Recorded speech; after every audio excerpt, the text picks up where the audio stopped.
सेना माथि माथि माथि माथि खोलाको माथि माथि कुदाउने होइन फिल्डमा खोज्नु पर्यो फिल्डमा कुदाउनु पर्यो होइन भने त्यहाँको लास चाहिँ कुहेर दुर्गन्धित वारिपारीको गाउँलेहरू चाहिँ पुरै चाहिँ विकराल रूप आउनेवाला छ।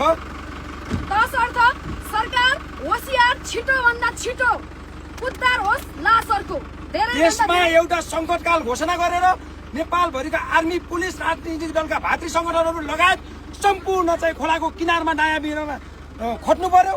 त्यसै गरी चाहिँ हाम्रो चाहिँ यो श्रम संस्कृतिका प्रतिनिधिहरू चाहिँ अग्ररूपमा आउनु भएको छ। त्यसै गरी स्वर्ण चालक सङ्घ नेपालको पनि चाहिँ अग्रस्थानमा आएर फिल्डमा खटिरहेको छ।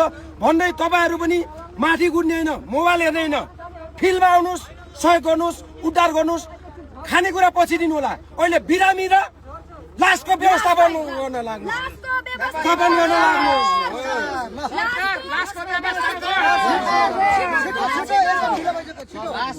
बनाइसकेको छ सरकार। त्यो लासलाई व्यवस्थित गर्नु पर्यो। बाटोमा हिँडिरहेछ यिनीहरूलाई चाहिँ आर्मी ब्यारेकमा चाहिँ नि गाडी किन राखेको छ? त्यो फोर व्हिल गाडी ल्याएर मान्छेलाई ओसार्नु पर्दैन? हेलिकप्टरबाट चाहिँ उहाँबाट ओसार्यो भने अरू मान्छे कति पीडित हामीले ओसारिरहेछौँ।